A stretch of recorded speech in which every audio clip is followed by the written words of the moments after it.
For today's video guys, ako ang i-share ninyo ang isa sa rason nganong himsog ug tambok ang ato ang mga baktin while nagdidi pa siya sa iyang mama. Posible liwat na nako guys.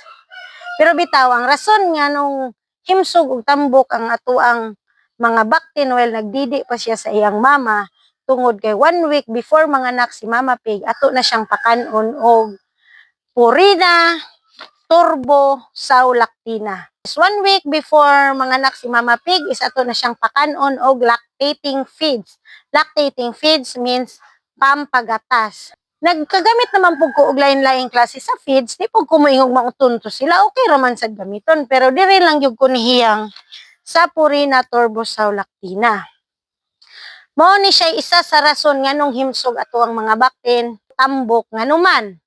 Ang atong mga anay kung daghan na og gatas, daghan og didi ang ato ang mga baktin, manambok jud nato mga baktin kay wala man na sila laing intake kana ramang gatas sa ilang mama gawas og pila na ka weeks nga mahatag na nato hinay-hinay naghatag og pagkaon. So para sa bag-ong anak nato nga mga baktin kinahanglan gyud nato na sila mahatagan og saktong gatas kay para dili po na sila maluya. Ani mang good nga feeds, kapila na gyud ni namo nagamit, pila nakaangkanan sa among mga anay, nga makita pod namo nga ang iyahang didi sa anay dili gyud pod maalang-alang ang among mga baktin sa gatas nga ma-produce niya. So mao na nga gi-share pod ni nako ninyo, nara pod na ninyo og asa pod mo nahiyang. Basta ako dinhi sa amuang tangkal mao ni amo ang gamit. 1 week before manganak si Mama Pig, ato nang hinay-hinayag hatag og lactating feeds. Hinay-hinayan lang ha, dili biglaan. Like for example, kami dinhi sa amuang amuang tangkal. Samtang nagbuntis pa siya, gikan nabarakuhan siya taman sa 106 days niya nga buntis, taon mig upat ka inani. Duha ka takos nga gestating ug duha ka takos nga grower.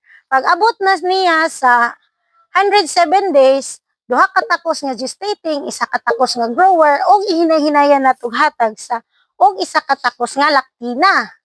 Pag abot na niya og 110 days, duha ka takos nga lactina na pod, hapit naman yun siya nanganak, duha ka takos nga lactina, isa ka takos nga gestating, og isa ka takos nga grower.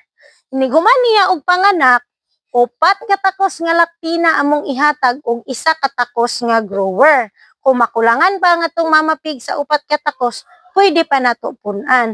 Tungod kay nga ato ang hin nga naay gatutoy, ad libitum feeding na siya, buot pasabot, only feeding ang iyang kinahanglan. Again ha, before manganak ang ato ang mga Mama Pig, hinay-hinayan na nato og hatag og lactina. Ang amua is Purina Turbo Lactina among gigamit. Thank you for watching guys.